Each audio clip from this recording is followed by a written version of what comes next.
not as tall as the person who was before me, all right? Shout out to Amelia for being generally cooler than me, or I believe most of us here, and gracing us with her presence. Right, so Laos. I was headed to Laos, a beautiful mountainous country south of China. I'd heard great things about the people and the culture and was looking forward to experiencing it for myself when I boarded the bus. After 12 or so hours on a curvy, mountainous road, I had seen the beautiful landscapes and was ready to meet the people. I'd like to say it was all I had imagined, that I made friends with the locals, swam with elephants, and prayed with the monks, but sadly I managed to find the darker side of this small country and the beliefs and practices of the indigenous people. I got off to a bad start right off the bus. I had a hard time finding a tuk-tuk, basically the Asian version of a taxi, and when I did, he lied about knowing where my hostel was and took my money before I realized he dropped me off on a random street in town nowhere near my hostel. Fortunately, I managed to find it on foot and headed out to a bar with a few fellow travelers who were staying there. I didn't really want to go out that night. I was slightly feverish. Is there feedback? Yeah. I was slightly feverish, likely from the mild food poisoning I suffered most of the time I was in Asia, but I was also starving after that long bus ride, and there is no such thing as delivery in Laos. Since I wasn't interested in drinking and there was no food there, I left the bar on my own after a coconut juice and tried to find my way back to the hostel. This was my first real mistake.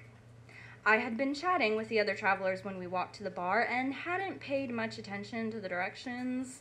I quickly realized I was very lost. I went about asking the few people still out if they spoke English or if they knew where my hostel was. I was also cursing myself because I should have known better. I should have brought a map or paid more attention when we left the hostel, but I was tired and a little sick.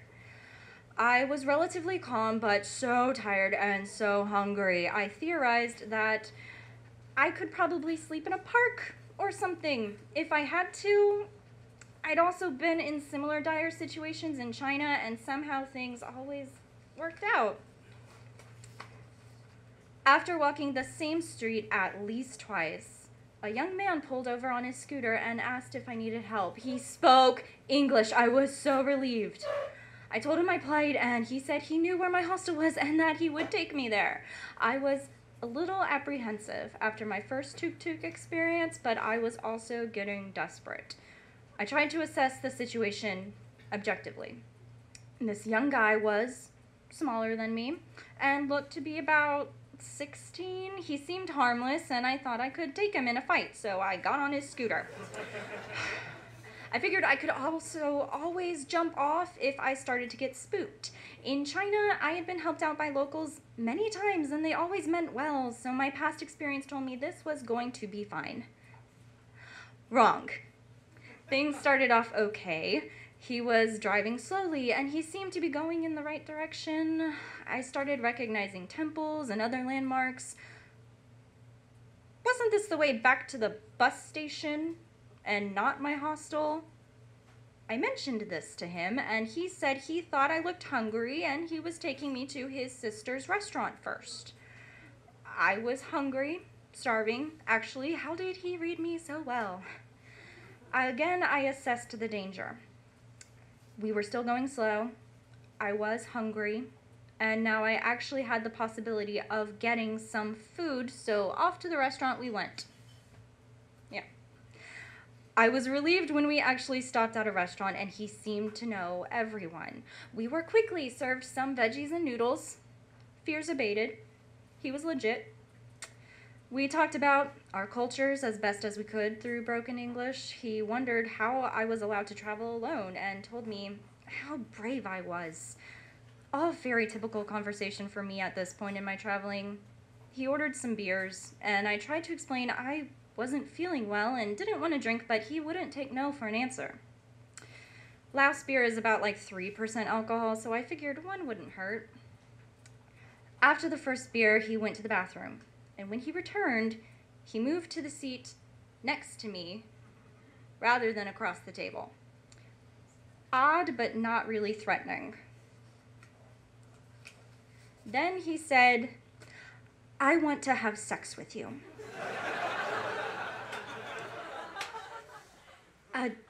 Did I hear that right? He had a thick accent, and it came so out of nowhere that I thought for sure I misunderstood, so I ignored it. And then he said it again. That's definitely what he was saying. I told him that in my culture, that was not polite, and that he should not talk to me like that. I tried to sound stern, but also helpful, so as not to make the situation awkward in case he wasn't aware of exactly what he was saying. Maybe he thought that was a casual compliment. At this point in the story, I feel the need to defend my actions. Did I do stupid things that only people in horror movies do? Yes, I did. Moving on. I told him I wanted to go back to the hostel now, and he obliged. There was no bill for the food because it was actually his sister's restaurant. 1-1 for me. He was a little tipsy from the beer. The thing about Asians and alcohol is true. Although not thrilled about riding on the back of a scooter with a tipsy person, it made me feel a little safer about the sex comment because I was not tipsy at all. Mentally, I had the upper hand. I debated trying to get a tuk-tuk home instead, but decided this boy was still rather harmless. I got on the back of the bike, and we were off. We were going slow enough that we could talk while riding, and he proceeded to talk about sex and how we should go to a hotel. This was becoming appalling. Again, I told him I was not interested, that he should not talk to me like that, and to take me home. We started riding off the main road, and then the real danger I was in hit me. I didn't speak the language. He could say anything he wanted about me if we encountered police officers or even other locals, and he was taking me away from the main part of the city. I started yelling at him to take me to the hostel or else. He started trying to grope me by reaching back and trying to touch my crotch. When he slowed down at a turn, I jumped off the bike. He came back and I yelled some more about how he needed to take me straight home. Did he think he could seduce me by rubbing childlike hands on the outside of my pants? Gross. I can still see his long fingernails reaching back to touch me over and over again.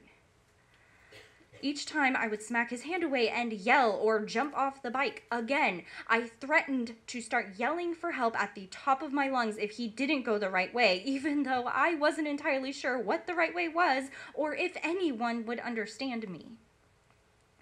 This interlude happened 3 or more times. Each time I jumped off the bike, I got back on because I didn't know what else to do. It was late and no one was on the street. I hadn't seen any Westerners for hours, which meant the likelihood of someone being able to understand me was slim to none. At least he had been honest about the restaurant. Maybe he wasn't entirely bad and would eventually grow tired of this game. All I needed to do was avoid sheer panic before that happened. I was right in the end. He did eventually take me back to the hostel. I have never been so happy to see a place full of bunk beds and drunk English kids. When we pulled up, I was holding my phone. I had been willing the gods to make my GPS work while we were riding. Rage took over. I took my phone and began bashing him over the head with it, yelling, "Don't ever touch a woman like that again. You're sick. It is not okay to treat someone like that, you bastard." My anger was fueled by the relative safety of the site of my hostel, but I'm still amazed by my response. Never in my life have I wanted to physically injure someone like that. And yet here I was trying to physically beat equal rights into someone. I'm sure I didn't really hurt him, but I hope the feeling of an enraged, feverish woman screaming and beating on him over and over again haunts him until the day he dies. It took me a few days to tell my story to anyone. I felt stupid. I should have had a map with my hostel location before I even left China. I should have asked him for directions and not taken a ride in the first place. When he brought up sex, I should have looked for a tuk-tuk instead, although I'm not convinced tuk-tuk drivers are any more trustworthy. Later, while in Laos, I decided to volunteer to hopefully improve my impression of the people. I went to an English language tutoring session and was unfortunate enough to be paired with two young men who wanted to practice conversation. We talked about cultural differences as usual, which was harmless enough, until they started talking about women in their culture. What was I doing? Traveling alone, walking alone, basically doing anything without a man would be frowned upon in their culture. To be clear, they were Hmong, which is one of the few indigenous groups in Laos.